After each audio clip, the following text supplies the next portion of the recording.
Howdy, stargazers, and welcome to this episode of Star Trails. I'm Drew, and I'll be your guide to the night sky for the week starting April the 13th through the 19th. This week we welcome a new comet to the morning sky. We'll take a look at a pair of animal-themed constellations that are hiding some intriguing deep sky objects, and the Lyrids meteor shower is on the horizon. So grab a comfortable spot under the night sky, and let's get started. Early risers are in for a treat because amateur observers have just spotted a new comet. Comet C2025 F2, also known as SWAN, was spotted just a couple weeks ago on March 29th, using data from the solar wind instrument aboard SOHO. That's the Solar and Heliospheric Observatory.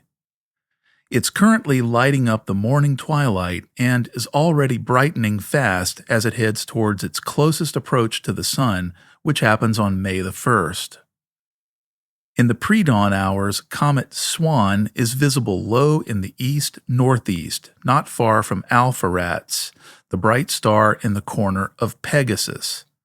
You'll want binoculars or a small telescope for the best view, but if it keeps brightening, we might be able to see it with the naked eye by the end of the month. This comet is glowing green thanks to sunlight exciting carbon molecules in its coma, a signature look for a comet nearing the Sun.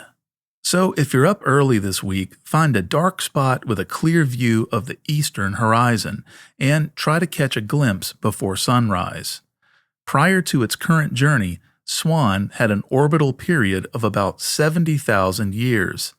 Post-perihelion, gravitational interactions are expected to extend its orbital period to nearly 740,000 years, meaning it won't return to the inner solar system for many millennia.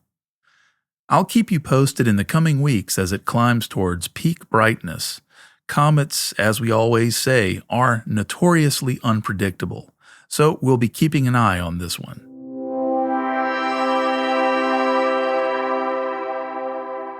A little closer to home, the moon is in transition this week.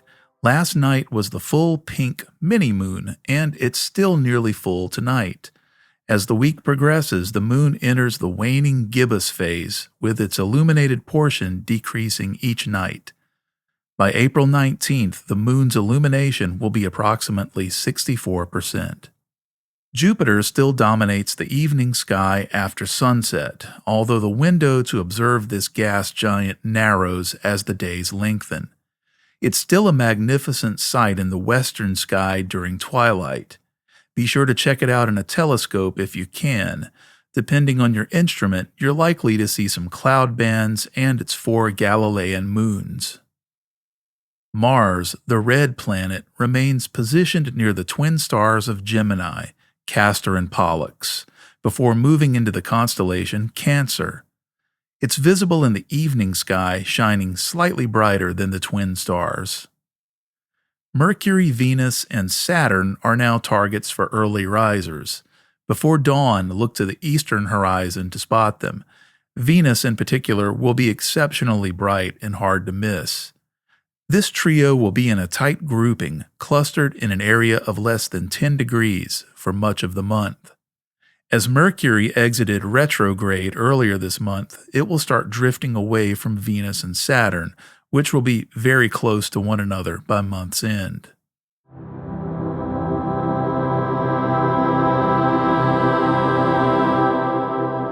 Let's venture farther out on a celestial side quest to view some constellations.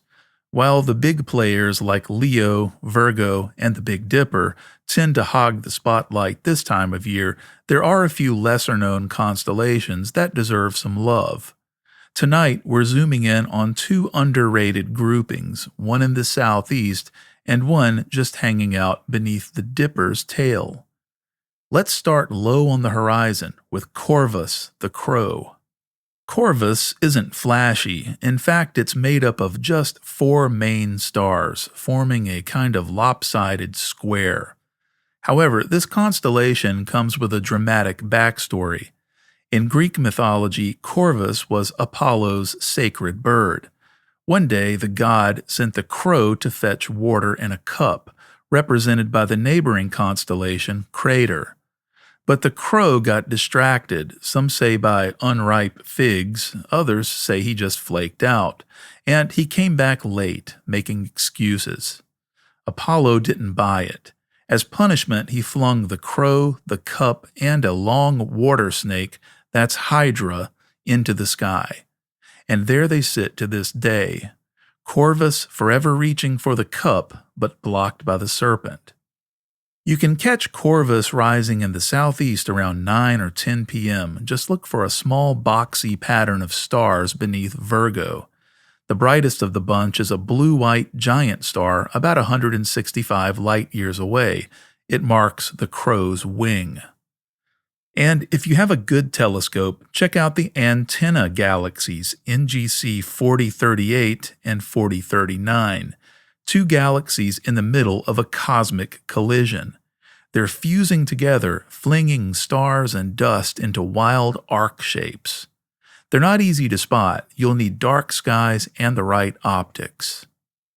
Now let's head northward for our next stop. Look just below the handle of the Big Dipper and you'll find Canes Venatici, the hunting dogs. This constellation has a quirky origin. Back in the 1600s, astronomer Johann Hevelius meant to depict Boötes holding a staff, but a printing error split the stars off into their own constellation, and we got the hunting dogs instead.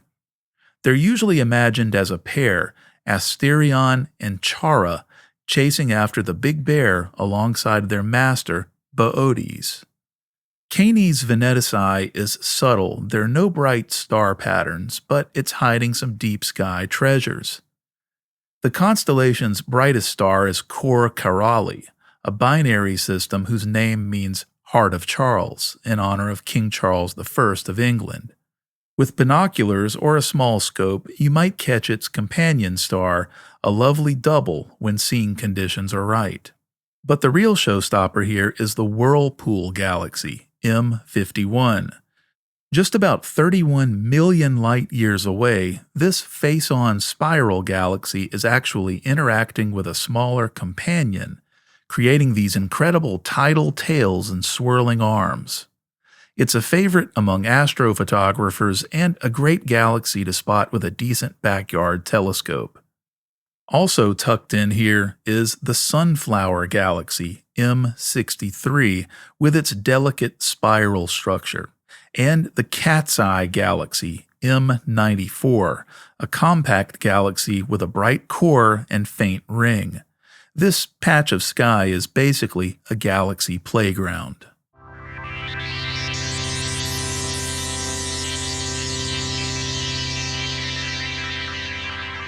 Before we wrap up this week's tour of the night sky, I want to give you a heads up because something special is on the way.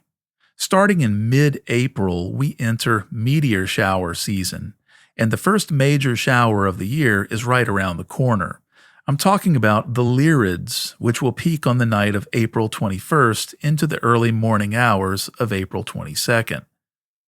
There's something extra special about the Lyrids. They're one of the oldest meteor showers ever recorded. Chinese astronomers documented them more than 2,700 years ago, around 687 BCE. That means people have been watching these same bits of celestial debris burn up in the sky since before the rise of the Roman Empire. So what are we actually seeing when we catch a meteor streaking across the sky? Every meteor shower is the result of Earth passing through the debris trail of a comet, and the Lyrids are no exception. These meteors come from Comet Thatcher, a long-period comet that orbits the Sun about once every 415 years. As the comet travels through the solar system, it leaves behind tiny bits of dust and rock. When Earth crosses that path in April, some of these particles slam into our atmosphere at high speed, about 110,000 miles per hour, and they burn up, creating the bright streaks we call meteors. The Lyrids aren't the most prolific meteor shower of the year, but they're a solid mid-tier performer, typically producing 15 to 20 meteors per hour at their peak under dark skies. But every once in a while they surprise us. Back in 1982, skywatchers saw a burst of 90 meteors per hour. Earlier outbursts in the 1920s and 1800s were even more dramatic. So while a big outburst isn't guaranteed, it's always a possibility, and that unpredictability makes watching the Lyrids a little more thrilling.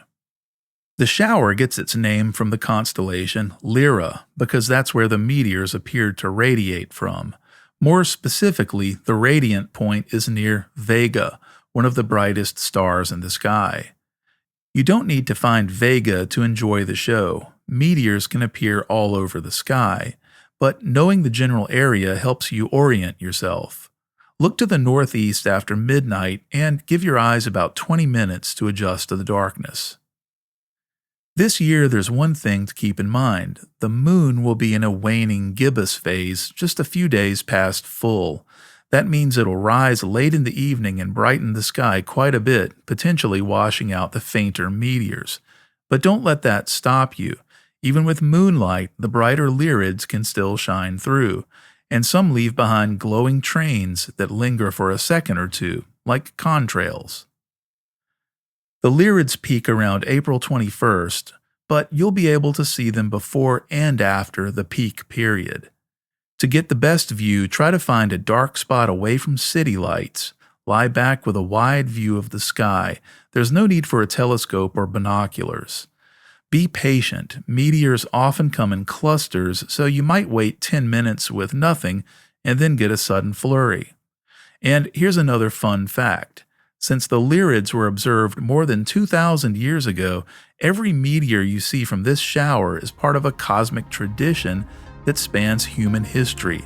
It's the same sky, the same dust, and the same sense of wonder.